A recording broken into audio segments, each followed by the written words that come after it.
नाज़रीन, हक़ाइक़ टीवी आज आपको चंद ऐसे हक़ाइक़ बताने जा रहा है जिसकी ज़रूरत हर घर को है, और ख़ास तौर पे घर के उन अफराद को, ख़वातीन को, मर्दों को जो गोश्त ख़रीदने जाते हैं और गोश्त शौक़ से खाते हैं। हम आज उन्हें बताएंगे कि गोश्त कैसे ख़रीदना है और कौन सा ख़रीदना है जिससे उनके तमाम सेहत के रिक्वायरमेंट, मुतालबात पूरे होते रहें और जिससे वो किसी किस्म की गलत चीज़ ख़रीदने से बचे रहें। और इस मशवरे के लिए हमने आज ज़हमत दी है जनाब मोहम्मद इमरान कुरैशी साहब, जो कि मैनेजिंग डायरेक्टर हैं red cow meat training institute के। रेड काउ से आप ये मुराद हरगिज़ ना लीजिएगा कि सिर्फ काउ के गोश्त के बारे में गाइड करते हैं। ये तमाम किस्म के गोश्त जो इंसान के इस्तेमाल में है, वो आप कह लें मुर्गी से लेकर शुतुरमुर्ग तक का गोश्त शामिल है, ऊँट का गोश्त शामिल है, गाय, भैंस, बकरी, दुम्बा, जो भी आप जानवर ले लें जो हलाल जानवर है, उसके गोश्त के बारे में ये बताएंगे। इनके साथ हैं इनके साथी जनाब सैयद सऊर अहमद साहब, जिनकी बातें दोनों की सुन के आपका शायद जो पुराना सरूर था गोश्त खाने का, ख़रीदने का, वो ख़त्म हो जाए और एक नया सरूर शुरू हो जाए आपके लिए, कि जिसमें आपको पता चल जाए कि गोश्त कौन सा ख़रीदना है, कैसे ख़रीदना है। इमरान साहब, हम बात आपसे शुरू करते हैं कि हर घर में गोश्त पकता है। जी बिल्कुल। खाली मुसलमान नहीं, हर इंसान पैदाइशी गोश्त खोर पैदा हुआ है। जी बिल्कुल। और वो इसको एंजॉय करता है। गोश्त में कोई 200 डिशेस के लिए बेताब है, कोई 100 के लिए, कोई 300 के लिए, कोई एक डिश से भी गुजारा कर लेता है। लेकिन आपकी बातें सुनने के बाद अंदाज़ा हुआ कि उन्हें यही नहीं पता कि गोश्त कैसे ख़रीदना है और उसमें क्या क्या चीज़ें देखने वाली हैं, गौर करने वाली हैं कि वो गोश्त क्या आपकी सेहत के लिए फ़ायदेमंद है या नुकसानदेह है। फिर उसके बाद ये हम आपसे जानना चाहेंगे कि कौन सा गोश्त ख़रीदना है, जिस्म के जानवर के कौन से हिस्से का गोश्त किस इंसानी हिस्से के लिए फ़ायदेमंद है। जिस आपने अभी थोड़ी देर पहले बताया था कि अगर बकरे की दुम के गोश्त की यखनी पी जाए तो आपकी कमर की हड्डी के लिए वो बेहतरीन इलाज है। बिल्कुल जी बिल्कुल। इमरान साहब, हम शुरू इससे करते हैं कि गोश्त ख़रीदने के लिए हमें कौन कौन सी चीज़ मद्देनज़र रखनी चाहिए। नाज़रीन, ये प्रोग्राम ख़ास तौर पे उन ख़वातीन और मर्दों के लिए जो गोश्त ख़ुद ख़रीदते हैं। आप ज़रा गौर कीजिएगा और इसको बार बार देख के फिर आप उस पर विज़िट होइएगा जहाँ से आप गोश्त ख़रीदने जा रहे हैं उस दुकानदार से। जी इमरान साहब, बताएंगे। बिस्मिल्लाहिर्रहमानिर्रहीम। अस्सलाम वालेकुम। गोश्त का बेसिक ये है कि पूरा जानवर हम लेते हैं और उसके हर आर्टिकल, हर जिस्म का हिस्सा, उसके पकने का, उसके गलने का तरीका अलग है, उसके टाइमिंग अलग है। उसमें आर्टिकल वाइज अगर आप पाए ले लें उसका टाइम अलग है, बोंग शिंग का टाइम अलग है, सीने का टाइम अलग है। और टेंडर मीट में आ जाए तो उसमें मुकद्दम जो चाँप है, सीना है, गर्दन है, उनके टाइमिंग अलग हैं। हमारे अमूमन ख़वातीन शॉप पर जाती हैं, वो कहती हैं कि यहाँ से मुझे ख़रीदने का टाइम अलग है या पकाने का अलग? पकाने का टाइम सर अलग है। इसमें हमारी ख़वातीन होती हैं, शॉप पे गई, उन्होंने देखा ये पीस चाहिए, वो 10 किलो 5 किलो उन्होंने लिया और लेके घर आ गई। अब उन्होंने उसको शॉपर से निकाला, वॉश किया और उसको पकाने के लिए रख दिया। और थोड़ी देर के बाद जब गल गया तो उसके बाद उन्होंने देखा कि चंद बोटियां गल गईं और चंद बोटियां नहीं गली। उन्होंने कसूरवार कसाई को बोलना शुरू कर दिया कि जी उसने मुझे गोश्त ठीक नहीं दिया। अब मसला उसमें यह आ गया कि जो सीने का गोश्त था वो टाइम ज़्यादा लगाता है गलने में, और जो पुट्ठा गोश्त है वो टाइम कम लगाता है।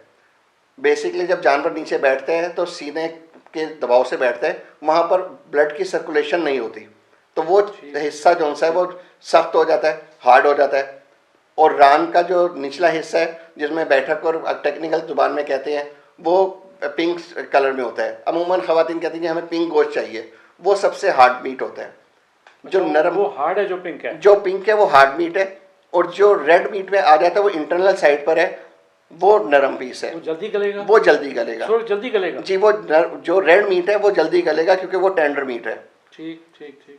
क्योंकि अब आप देखिए कि जब जानवर खड़ा हुआ है तो पाए के ऊपर उसका पूरा वजन आ रहा है, बोंग के ऊपर वजन आ रहा है, तो सबसे ज्यादा टाइम वो लगाएगा गलने में। फिर उसके बाद जो ऊपर के आर्टिकल हैं वो टाइम कम लगाएंगे। अब हमारा जो सबसे टेंडर मीट है वो चांप से लेके और पुट तक है, ठीक। वो टेंडर मीट है, वो अमूमन गोश्त कम लोग कम लेते हैं क्योंकि उसमें बोन का रेशो ज़्यादा होता है।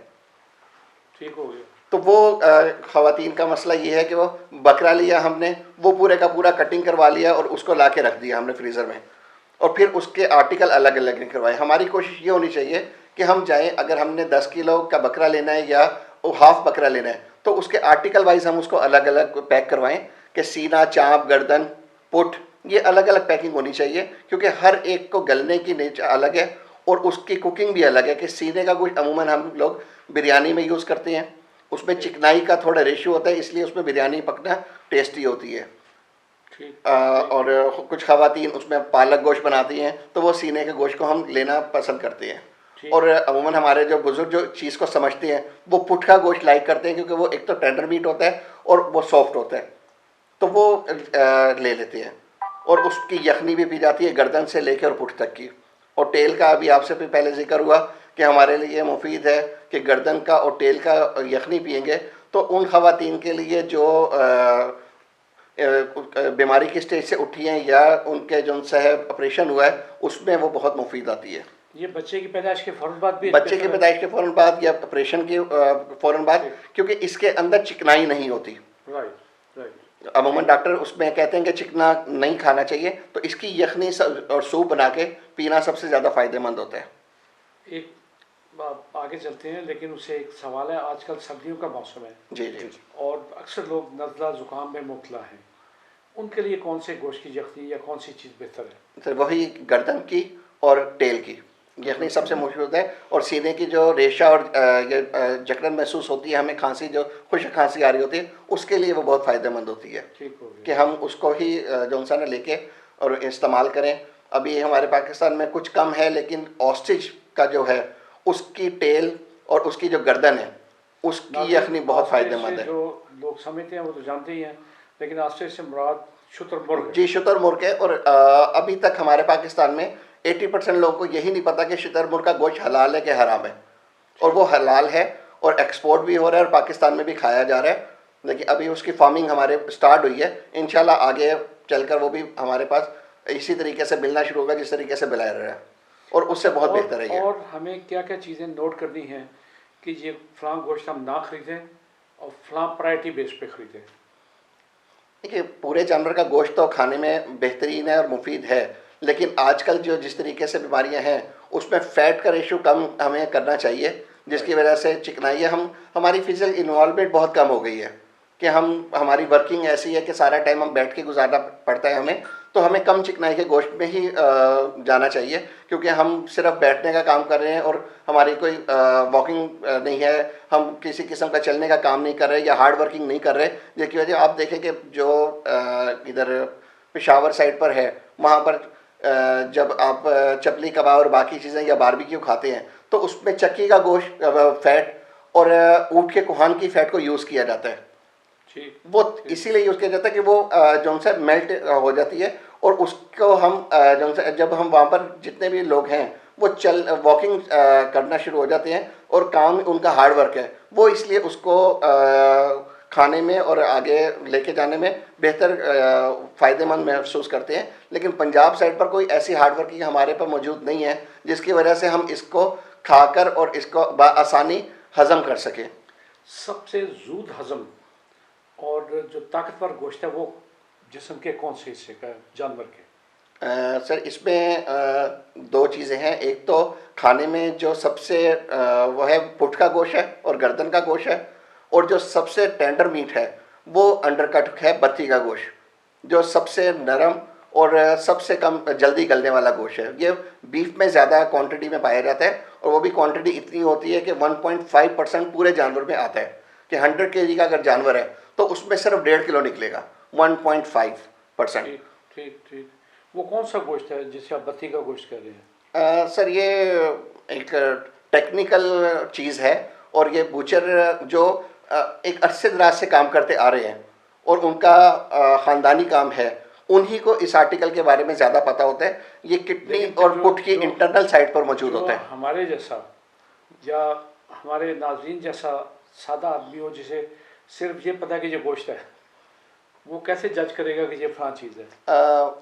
सर 90% लोग उस तक पहुंच नहीं पाएंगे, क्योंकि बूचर उस तक पहुंचने नहीं देगा, क्योंकि वो एक तो टेंडर मीट है और एक्सपेंसिव मीट है। अच्छा, ठीक। वो आम अवेलेबल नहीं होता। आप बड़े रेस्टोरेंट जैसे सरीना और अवारी या 7 स्टार होटल्स में ही वो अवेलेबल होता है, क्योंकि उसकी जो बाकी मीट है उससे 1.9% प्राइस अप होती है। अगर आपका इस टाइम बीफ 700 रुपये के जी है, तो वो 1500 रुपये 1200 रुपये के जी के दरमियान में सेल हो रहा है। ठीक। और उसकी क्वांटिटी इतनी कम होती है कि एक अगर शॉपकीपर एक जानवर या 2 जानवर सेल कर रहा है, तो उसमें तकरीबन 3 किलो निकल रहा है। ठीक हो गया। तो वो आम अवेलेबल नहीं है। ठीक ठीक ठीक। वो किसी और आर्टिकल को उसके नाम पे सेल कर देगा, चले, लेकिन वो नहीं देगा। ये तो जिस्म के जानवर के उस हिस्से का गोश्त हो गया जो कि बहुत रेयर है। जी सर। और जिसके बारे में जो बेचने वाले हैं वो बताना नहीं चाहते कि ये वो गोश्त है। जी बिल्कुल। आम गोश्त में से बाकी जानवर के जिस्म के कौन से हिस्से में से गोश्त होना चाहिए जो घरों के लिए, बच्चों के लिए, बूढ़ों के लिए, हर एक के लिए सेहतमंद हो? सर लेग में तकरीबन 7 से 8 आर्टिकल हैं जो रान का गोश्त अमूमन कहा जाता है, जो गोल पीस होता है। उसमें भी जो इंटरनल साइड है, मुकद्दम और खूज का गोला, वो टेक्निकल जुबान में इस्तेमाल कर रहा हूँ वो क्योंकि आम लोगों तक ये रसाई नहीं हो सकेगी। लेकिन अब हम जब रान को फिजिकल में इसमें बता सकता हूँ आगे इंशाल्लाह प्रोग्राम में हम इसके बारे में कुछ पिक्चर्स और कुछ ऐसी चीज़ें भी आपके सामने रखेंगे कि जी वो आर्टिकल, और हम इंशाल्लाह अब इस आपके तसल्सल से इस प्रोग्राम में कुछ आर्टिकल फिजिकल लाके भी दिखाएंगे या अपने हाथ से करते हुए दिखाएंगे कि ये वो आर्टिकल्स होते हैं, जिससे ख़वातीन, ख़ास तौर पे ख़वातीन, क्योंकि हमारे जो मेल हैं उनको तो अब टाइम ही नहीं मिलता कि वो कोई घर की ख़रीदारी कर लें। मेल जो है उनको भी ज़रूरत है, फीमेल जो है उनको ज़रूरत है इस चीज़ के लिए एजुकेशन पाने की, और ये एक बहुत बड़ा टेक्निकल डिपार्टमेंट है। और इसी टेक्निकल डिपार्टमेंट के आप जैसे माहिर से हम ये जानना चाहेंगे, कौन से मौसम में कौन सा गोश्त ख़रीद के पकाना चाहिए?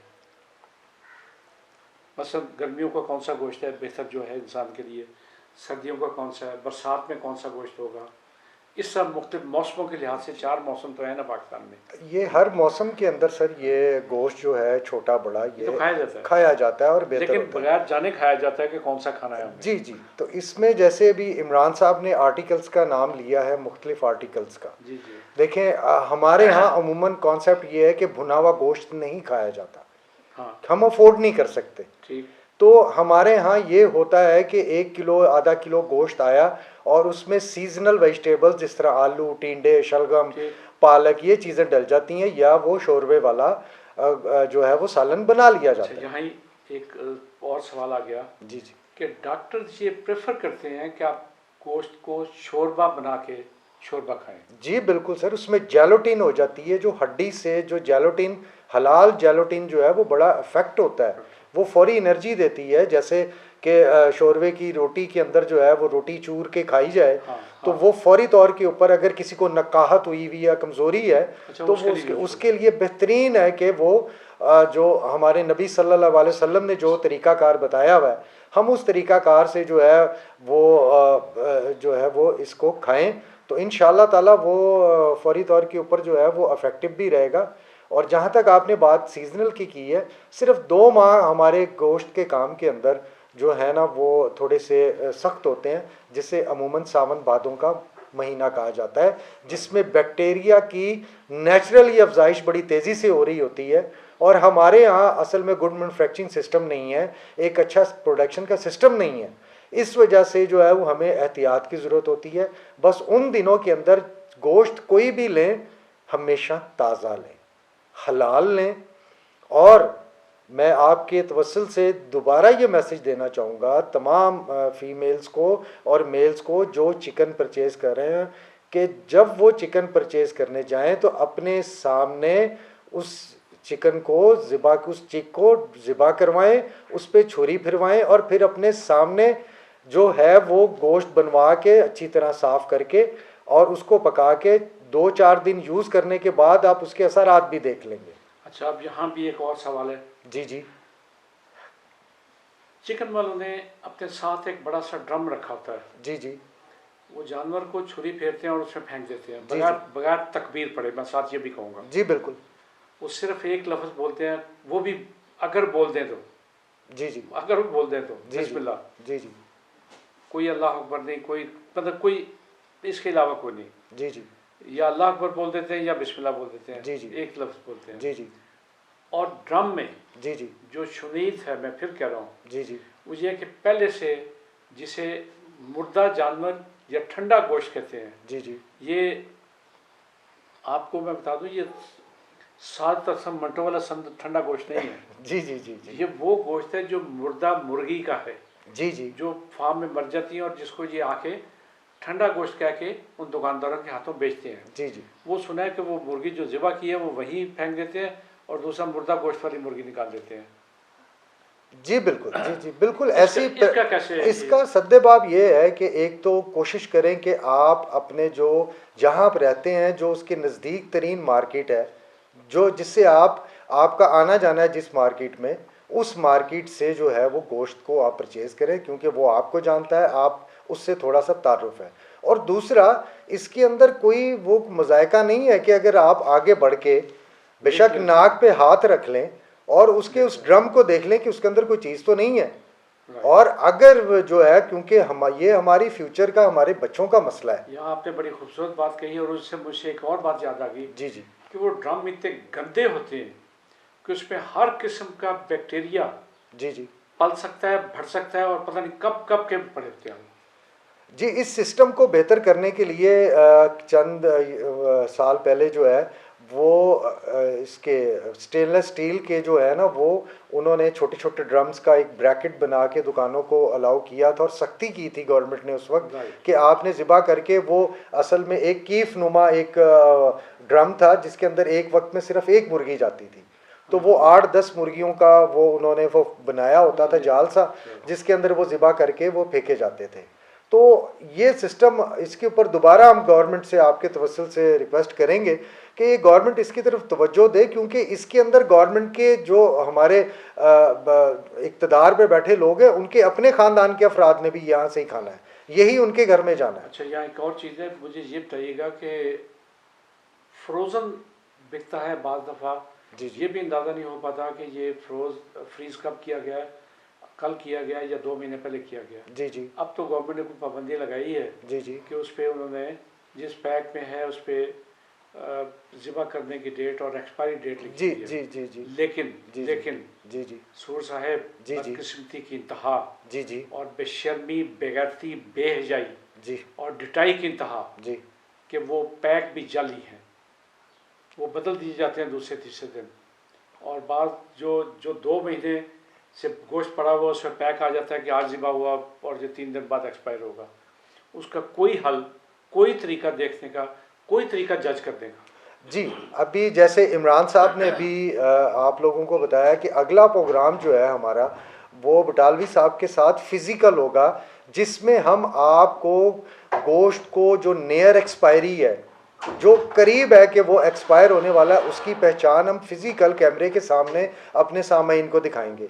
जिस गोश्त के अंदर पानी लग जाता है उसकी हम फिज़िकल पहचान जो है, वो गोश्त कैसा होता है, ठंडी मुर्गी कैसी होती है, ये इंशाल्लाह वेरी सून जो है वो आपके तवस्सुल से इस नाज़रीन तक हम ये चीज़ें पहुंचाएंगे, ताकि जो गोश्त है ये अपनी फ़िज़िकल और कॉस्मेटिक्स जो है वो उन चीज़ों से ही पहचाना जा सकता है, उसकी टेंडरिंग उसको पुश करने से और इन चीज़ों से आती है।